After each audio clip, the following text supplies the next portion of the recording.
Hello, this is Llama Studios, and today I'm going to be showing you the latest update to my add-on, Soul Magic, for Minecraft Bedrock Edition. It's been a while since I've updated any of these add-ons that I've made, but I'm hoping to get back into it this summer, and I thought I would start by doing a pretty big update to Soul Magic. This video is going to go over pretty much all of the features, since a lot has changed since the last time I've made any sort of video. And I also just wanted to mention that I have put out updates for Festive Lights and Frog Eat stuff. Those add-ons haven't really changed since I first released them, but they are now compatible with the latest version of Minecraft Bedrock. So without further ado, let's get right into it. The first thing you're going to want to know when you're getting into Soul Magic is this. This is the Soul Silver ore that you'll find generating around in the Nether. And you can mine it, and it will give you this. This is the this is raw soul silver, and you'll put it in a furnace, and that will give you a soul silver ingot. Now, soul silver is a pretty basic material that you'll need for a lot of the recipes in Soul Magic, so you're going to want to gather a bunch of it. Now, one of the first recipes you're going to want to do is this one. You're going to take a bunch of soul silver around a gold block, and this is going to get you the Soul Infuser core. Now, the Soul Infuser is a crafting block that is used to craft many of the items in this add-on. So you can just place it down, and I'm not sure why the texture is glitched like that. I'll see if I can fix that before I release this. But as you can see, you've got the Soul Infuser core block, and then you've also got these for pedestals around it, and these are they're transparent. They're not actually here. It's just showing you that this is where pedestals should go. And if you right click or interact on this, it'll say all 4 pedestals must be in place and powered by soul sparks. So how do you get pedestals and power them with soul sparks? So this is the crafting recipe for a pedestal. Again, it's just more soul silver. And if we just grab some pedestals, we can place them in like this in all these spaces. And then if we right-click on this again, it says that they still need to be powered by soul sparks. So what are soul sparks? Well, these are items that are used to power the soul infuser, and you'll need to place one in each pedestal every time you want to use the soul infuser. Now, there are a bunch of different ways to obtain them. One of the easiest ways is that they are just dropped by any undead mob, very rarely, so you'll probably just run into a bunch of them. If you want to get them more quickly, though, there are a few other ways. So these things in here, these are souls. They're hostile mobs that you'll find spawning in soul sand valleys, and if you kill them, you will get some soul sparks. So that's a pretty easy way to get them. Souls also have another use. You can capture them in soul jars. So this is the recipe for a soul jar. It's just some glass and a soul silver ingot, and then you'll be able to craft a soul jar like this. To capture a soul, you'll simply right click or interact onto the soul while you're holding a soul jar, and you'll get a filled soul jar like this one. Now, in addition to spawning in the Nether in soul sand valleys, souls can also be found in the overworld in these, which are amber clumps. This kind of replaces the amber feature in the older versions of Soul Magic. That feature has been removed, so you'll instead find these things scattered around the forests of the overworld, and if you break one of them, I'm not going to do it because I'm in survival mode and I do not have any weapons, but it will spawn a soul, which you can then capture in a soul jar. Now, soul jars are mainly used for the creation of spawn eggs. So this is the recipe for the mystery egg, or mysterious egg, I think I called it. So this item is basically how you get spawn eggs. So if you just hold it and interact, you will get a bunch of random spawn eggs. So I got a drowned, a zoglin, a magma cube, a glow squid, a snow golem. This can give you pretty much any spawn egg in the game, except for boss mobs. And this is the recipe for it. Now, you've already seen the soul jar, but what are these other things? So these are sculk clumps, and this is a new item that you'll find It's found in a couple of different ways. One way is you can just take a normal sculk block and craft it down into a bunch of sculk clumps. The other way is you can find this skulky stone and skulky deep slate generating throughout the overworld, and breaking it will give you some stone or cobble deep slate as well as some skulk clumps. And as you can see, they may contain XP. In this case, they do. You can right click on the ground and they will spawn some XP orbs, so that's also just a nice way of getting XP. So now you've got a way to get spawn eggs, but what do you do with them? Obviously, you can just place them on the ground and spawn the mob that's inside, but a more useful thing to do is you can also place them in mob spawners and get unlimited of whatever mob is inside. Now, of course, you can just use a naturally generated mob spawner in like a dungeon or something, but this add-on also adds a way to get your own mob spawners. So in order to do that, you're going to need another material called soul steel, and this is made in the soul infuser. So I've got a soul infuser set up right here. Again, not totally sure what's wrong with that texture, but I'll try to fix that. So what you're going to do is take some soul sparks and place them in each of the 4 pedestals. And then once you've done that, you should be able to open up the soul infuser and you'll be able to see this recipe, which will give you some soul steel ingots. And if we look through the recipe book, there are a bunch more recipes. So the mysterious egg, this is another soul infuser recipe. You can't do this in the crafting table. It has to be done in the soul infuser. And after about 30 seconds, the soul sparks in the pedestals will disappear as they just have, and you'll need to refuel it. Now, what do you do with soul steel? Well, one of the most useful things you can do is combine it with some soul silver and this little item called the star shard, and that will give you a mob spawner. And this is just a normal crafting table recipe. You don't need to do this in the soul infuser. Now, what is the star shard exactly? This is an interesting item that is used in a few different recipes in soul magic, and one of the ways to get it is using this thing known as the spawner smasher. So as you can see, this is crafted just using some sticks and soul steel ingots in a normal crafting table. And if we just grab this one, what it essentially does is it doesn't really do anything special when breaking normal blocks, but if you use it to break a spawner, in addition to getting the XP, you will get a star shard. And this item can be used to craft mob spawners, among other things. The star shard can also be obtained by decrafting a star core, which is another item that I will get to later. Another use for soul steel is you can use it to make this thing, which is the soul scythe. This item will increase the chance of you getting soul sparks from killing various mobs, so that could be helpful if you're running low on soul sparks. It also has a chance to make mobs drop their mob head. This add-on doesn't add any new mob heads, but for mobs that already drop mob heads, like zombies and skeletons, this will increase the chance of getting it. You no longer have to blow them up with a charged creeper or something. So this can be very helpful, especially as skeleton skulls are actually used in some of the recipes in this add-on.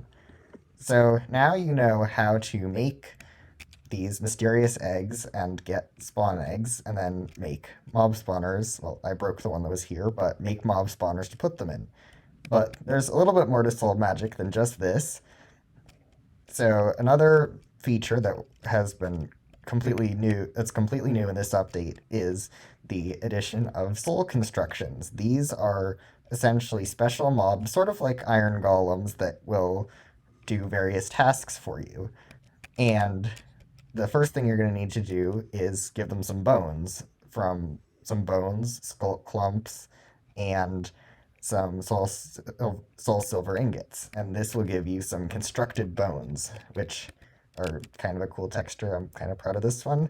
You can also use them to make these constructed bone blocks, which also look kind of cool in my opinion.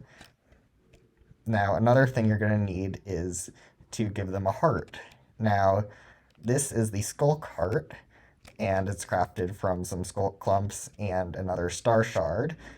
And these will like it's kind of heart-shaped. It's not really suitable for being in a living creature. So in order to do that, you're going to need to incubate it in a heart incubator. Again, this one seems to have the messed up texture again, but if I take a skulk heart, I don't know why it's so dark, but you can do that. Then you can make constructed bone meal out of the constructed bones, and then take this and right click or interact on the heart incubator. This is the recipe for the heart incubator. And then the lights will gradually fill up. This will also happen slowly over time, but it's a lot faster if you use constructed bone meal. And as you can see, it finished, and now we have a constructed heart, which is used for all of the recipes. Now, what are the different soul constructions that we can make? There are currently 3 of them in the game. This is the first one. This is the warrior construction. It is made using a constructed heart, some constructed bones, a skeleton skull, which, as I said, you can get using the soul scythe, and just an iron sword. And so if I grab a bunch of these, they essentially just look like skeletons, and they will go and attack various hostile mobs. So I just got a pit of husks, and they take them out pretty easily. And these are also quite helpful because you can simply right click or interact to pick them back up, and this will also fully reset their health. Now, another type of construction you can make is I forgot, what did I call this one? The minor construction. This one has the same recipe as the warrior construction, except with an iron pickaxe instead of a shovel, or a sword. And these do essentially what you'd expect. They will break through blocks, in this case, the stone, and you can just use them to dig holes. They're not incredibly fast, but they can be a bit helpful for just digging holes, and in this case, they're just digging their way directly into the void. But if you need a big hole, these things are helpful.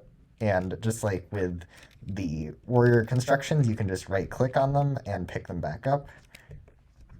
Now, the last type of soul construction that's in this version is the farmer construction using an iron hoe in place of the other tools.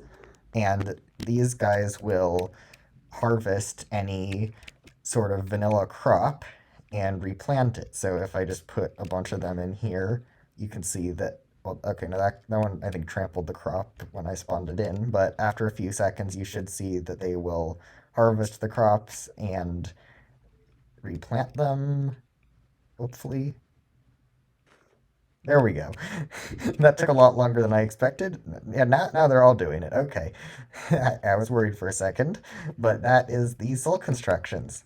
Now there's one more little feature. I meant to do this in a different order, but it's over here, and that is the soul boosts. Now these were in an older version of Soul Magic, but I have revamped them quite a bit, and now I think they're a lot better than they used to be.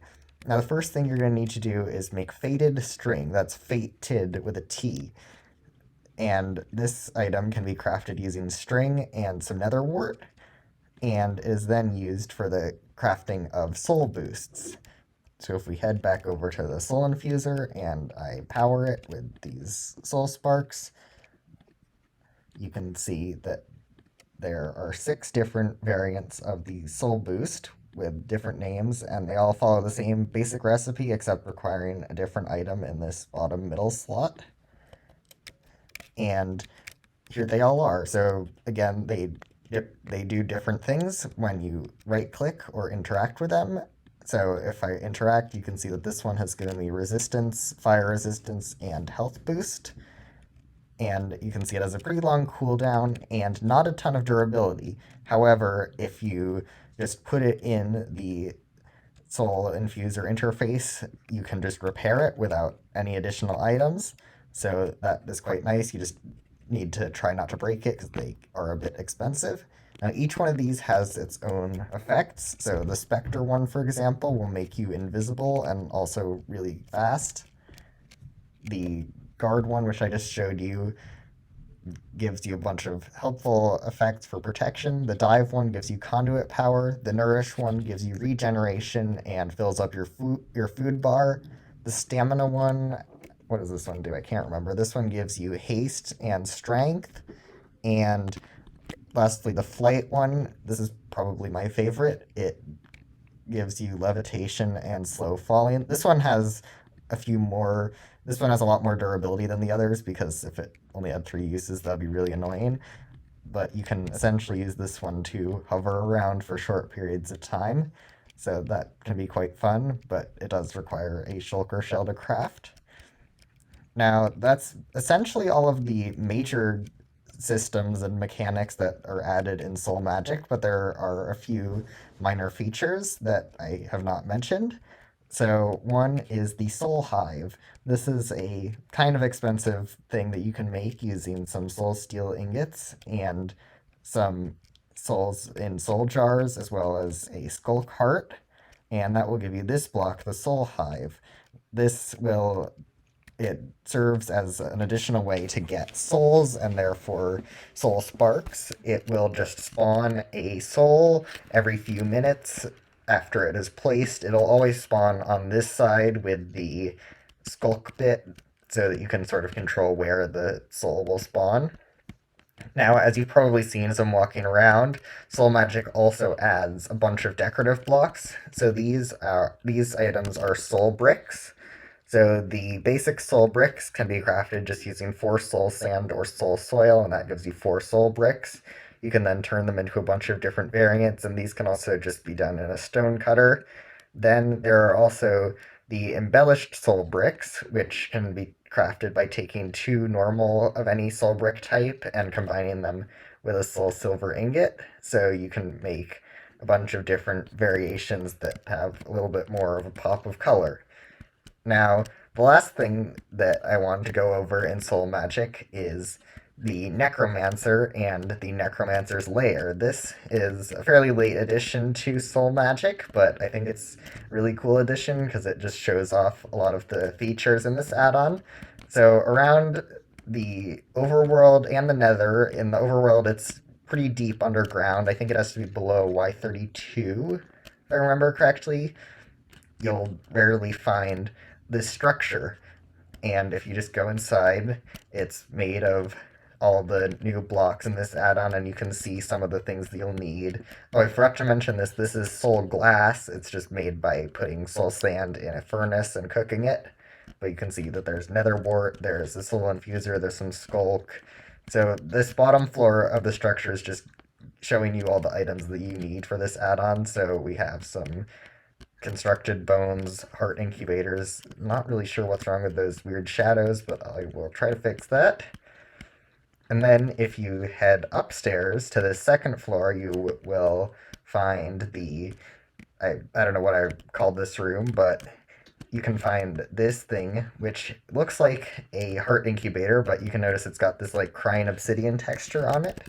And that's because this is sort of almost cursed, and this is where the Necromancer lives. So if you simply just interact with it by right-clicking on it, or you can also break it, and that will spawn the Necromancer. And I do not have any weapons or armor, so I am going to have to run away from here. But the Necromancer will come out, and I don't know if you can see the boss bar behind the beta stuff, but there is a boss bar, and whoa, that was very quick. The Necromancer spawns in a bunch of special soul constructions that are similar to the warrior ones that you can craft, but they will attack players. And the Necromancer does not actually attack itself, it just spawns in those, so you'll want to fight both the soul constructions, which are coming after me right now, as well as the Necromancer itself. And when you kill the Necromancer, that's how you get the Star Core item that I was talking about. So that can be broken down to get a lot of star shards. So you might want to kill a Necromancer if you're looking into making a lot of spawners or other things that require star shards, like the constructed hearts. And you can also create the star shards by breaking down a nether star, as you might expect, and you can also craft a nether star back from a star core and 8 star shards, which all the recipes should show in the recipe book. I did not actually create a display for this, and I'm currently running from a skeleton thingy. So that's pretty much all. Ow, that was very bad. But I should probably switch into creative mode. But the links to download this add-on should all be in the description, as well as just general links to my website where you can find all of my add-ons. I'm hoping to release updates to a few more, primarily creative cooking and divine dowsing, so that they are compatible with current versions of Minecraft. And that's about it. So thank you for watching, and please consider liking, commenting, and subscribing so you can stay up to date on newer add-ons that I'm putting out.